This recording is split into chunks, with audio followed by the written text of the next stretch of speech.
Okay, so we're going to talk about how to predict shape. So one of the things to know about shape is you have to have the Lewis dot diagram before we can predict the shape. So I'm going to kind of explain this table as we do an example. One of the unfortunate things about your quiz and when you have your test next week, you will have to memorize all of these shapes here, but hopefully the more examples you go through, the more practice you get, it makes it a little bit easier to keep track of things. Okay, just to notice, in case you want to write this down in your notes, this column represents the total domains. Okay, this is the bonding domains, and we'll talk about what that means in a second. These are the non-bonding domains, and then this is the shape. So one of the things to keep in mind is based off of the bonding and non-bonding and the numbers of each, it's actually going to dictate your shape. So as an example, if we have a Lewis dot diagram that has 2 bonding and 1 non-bonding, it will always have this shape of bent. But we'll go through a couple examples. I'm going to have to shift the camera a little bit, so bear with me to be able to draw a couple examples. Or actually, maybe I can just shift the board. Okay. So let's look at a couple examples. Let's look at water. So let's say you have the Lewis dot diagram for water. Okay, it looks something like that. For predicting the shape, this is very important. We only look at the one in the middle. So by looking at the one in the middle, we call that the central element or central atom. So the central element or central atom, that is the one that's going to help us predict the shape. So we only look at the one in the middle. Okay, now the 2 things that we need to look for. Number 1, how many elements, and the key is elements, not bonds, how many elements are attached to the center? Okay. So if we're looking at water, there are 2 things attached to oxygen, one here and one here. So we say that water has 2 bonding domains. Bonding domains is basically how many elements is that middle one attached to. So water has 2 bonding domains. Okay, number 2, the second question you have to ask yourself. How many lone pairs? Now keep in mind, 2 dots like this, that is a lone pair. Okay? There are 2 electrons here, but it's only 1 pair. So we are only concerned with the lone pairs on the one in the middle. If the other ones on the outside has lone pairs, that's fine, but that's not really what we're looking for. We want to know how many lone pairs are on the one in the middle. So in oxygen's case, it has 2 bonding domains, it's bound to 2 things, but it also has 2 lone pairs. Here's 1 lone pair, and here's the second lone pair. Okay, so it has 2 non-bonding, meaning there are electrons that are there that are not bound to something or not attached to something or not being shared with someone. So these are 2 bonding, 2 non-bonding. The third thing we want to do, so once we find how many things that are attached to, how many non-bonding, we want to add those 2 numbers together. So 2 plus 2 is 4. Okay, that's where I'm going to shift back to our table. So this is where the total domains come into play. So we said 2 plus 2 is 4. That means there are 4 total domains for water. But you then want to look at the arrangement. How are we getting to 4? Are we doing 4 and 0, 3 and 1, 2 and 2? So we know in our case we had 2 bonding and 2 non-bonding. So we're down here. So water is an example of the bent shape. Okay? So again, just to recap, we had 2 bonding, it was attached to 2 elements. We had 2 non-bonding, it had 2 pairs of electrons. So 2 and 2 is bent. Okay, let's do a few more examples. I'm going to shift the board back again to try another example. So I'm going to write another compound up here. Again, you have to have the Lewis dot diagram in order to be able to predict the shape. Okay, so let's say we have something like ammonia. We did ammonia in the last video. So ammonia's Lewis dot diagram looks something like this. Okay, so we still want to ask ourselves the same questions. Now these numbers may be different now. It may not be 2 and 2, maybe something different. So let's erase those for a second. We still want to ask ourselves, how many elements are attached to the center? So first let's identify the center. The center in this case is nitrogen. So there are 1, 2, 3 things attached to nitrogen. There's 3 elements attached to nitrogen. So it has 3 bonding domains. Now we want to look at, only again for the center, how many lone pairs, keeping in mind that 2 dots is 1 pair. So there is 1 lone pair on the nitrogen. So we have only one non-bonding domain. Again, we add those two together before we go to our table. 4 total, 3 plus 1 is 4. So that tells us kind of where we need to look on our table. I'm going to shift back over. So if we're at, again, total domains, we're at 4 because 3 plus 1 was 4. We then want to look specifically at where are we exactly? How did we get to 4? Well, we did 3 bonding and 1 non-bonding. So that shape is trigonal pyramidal. So hopefully you can see that as trigonal pyramidal for this 3-1 shape. Okay, let's shift back and try another example.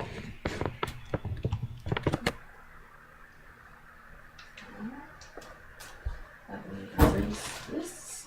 Let's try one that has double bonds. Right? So let's look at carbon dioxide, which would end up looking like this.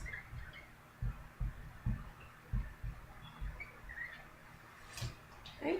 So again, we want to identify who's the one in the middle or the central element. That would be carbon in this case. So all of the questions we ask ourselves are only based off of carbon. So how many elements is carbon bound to? Okay. The answer is actually 2. So don't be confused. Don't actually say 4 because you're counting the lines. Always look at the elements. Carbon is bound to 2 elements. So even though there's double bonds on each side, carbon's only bound to 1 oxygen here and 1 oxygen here. So carbon is bound to 2 things. So it has 2 bonding domains. Now, looking at the carbon, how many lone pairs? Are there any dots only on the carbon? Now, we see dots on the oxygen, which are fine, but for shape purposes, we only want to look at the one in the middle. So are there any dots on the one in the middle? Well, the answer is no. There are no dots on the one in the middle. So there are 0 non-bonding. So again, we want to add those 2 together. 2 plus 0 is 2. So now that tells us where to look on our table. So again, this was total domains. We had total was 2. So we're in this category. And more specifically, we had 2 bonding and 0 non-bonding. So the shape is actually linear. Now, one thing to keep in mind, no matter whether you have 2 and 0 to get to 2 or 1 plus 1 to get to 2, either of them will still give you the linear shape. Okay, so keep that in mind. Okay, let me show you another example.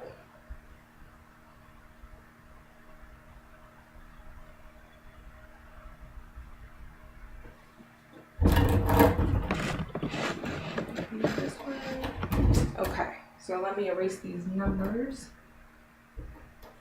so we can start it again. All right, so let's say we did this guy in the last video.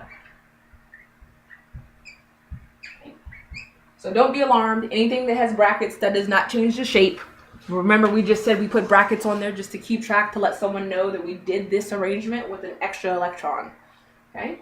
So we want to identify the central element. In this case, it doesn't matter which one you say is in the middle because there's only 2 of them. So let's say the carbon is the one in the middle. Okay. We still want to ask ourselves, how many elements is attached to the one in the middle? So how many elements are attached to carbon? The answer is only 1. There's only 1 nitrogen attached. Okay. So again, don't be confused. Even though there's technically a triple bond here, we're looking at how many elements are attached to the one in the middle. There's only 1 element attached to the carbon. Okay, again, looking at the carbon, are there any lone pairs? Are there any dots? So there are 2 electrons, which is just 1 lone pair. So this has 1 non-bonding domain. So 1 plus 1 is 2. Okay, so we're back in this category, 2 total domains. So we see here, 1 and 1 would also be linear. So this is another example of one that's linear. Another way to think about it is if you only have if you only have 2 elements, the only way to orient 2 elements is in a line. It's another way to do it too. So more than likely, if you only have 2 elements, usually it will be a line, but you always want to double check bonding and non-bonding and kind of go to your table and figure out the shapes. So we'll do 2 more examples and then I'll have you try one.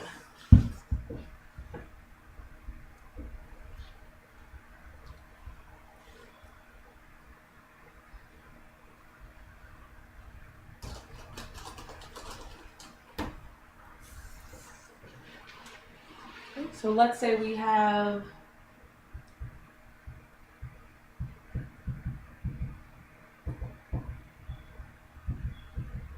this guy. which also has brackets. So again, remember the brackets don't really change our shape. Okay, so we're going to identify who's in the middle, which in this case is carbon. Right? So then we want to ask ourselves, how many elements are bound to the carbon? So carbon is bound to 1, 2, 3 oxygens. So 3 things. So we're going to put a 3 for the bonding. Okay? And then also only look at the carbon. How many non-lone pairs? Are there any dots on the carbon? Well, we noticed there are dots on the oxygens, but there are no dots on the carbon. So carbon has 0 non-bonding. And I'll make these dots a little clearer. So there are dots all around each of these oxygens, but there are no dots on the carbon. So 3 plus 0 is 3. So that tells us where to look on our table. So we're looking for total domains where it is 3. Again, 3 bonding, 0 non-bonding. So 3, 0 is trigonal planar.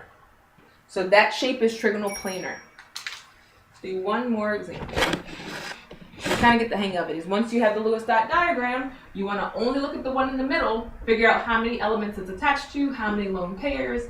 Now the trick is trying to memorize all the shapes that I wrote in that table. Your teacher may have also given you shapes in your packet too, but these are the same shapes. Just got to keep track of how you get to each of them. All right, so let's say we have something like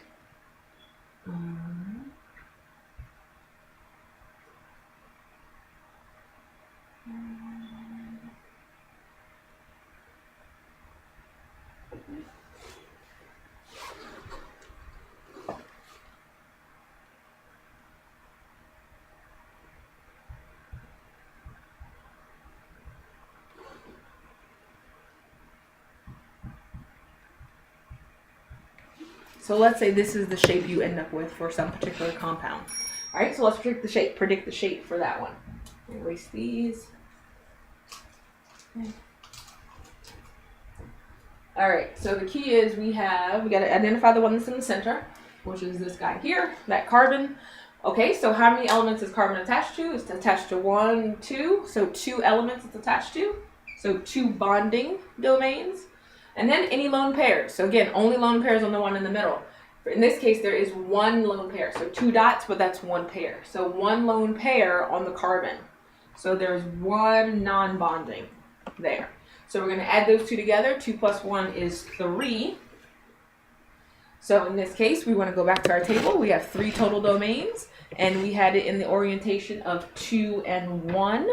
So 2 bonding, 1 non-bonding, and that was bent. So this shape is bent. Now notice something. There are 2 different orientations for bent. You can have 2 and 1 for bent. Okay. Or you could have 2 and 2 for bent. Okay. The example we did for 2 and 2 was the very first one, was water. It had 2 things it was bound to, 2 hydrogens, and it had 2 lone pairs. So just be careful with bent. There's 2 ways to get it. You can have 2 bonding or be attached to 2 elements and have 1 lone pair on the middle, just like what we just did. Or you can have 2 bonding, be attached to 2 elements, and have 2 non-bonding, having 2 lone pairs, and also be bent. Okay? So the key with this is just to try to memorize these shapes. So I'm going to run through them one more time, and just in case you're taking this down. So total domains, if you have 2 bonding and 0 non-bonding, gives you linear. 1 bonding, 1 non-bonding also gives you linear. If you have 3 total, so if you add up your numbers and you get 3, 3 bonding and 0 non-bonding gives you trigonal planar. That's trigonal planar. If you add up 2 and 1, so 2 bonding and 1 non-bonding, that is bent. Okay? If you're in the 4 category, so if you add up your numbers and you get a 4, it's going to be 4 and 0. That's called tetrahedral. Tetrahedral. If you get 3 bonding and 1 non-bonding, that's trigonal pyramidal. If you get 2 and 2, that's bent. So I'll give you one to try. I'll give you a Lewis dot diagram, and you got to try to predict the shape. So let's say that you're given some compound and you do the Lewis dot diagram and you end up with this.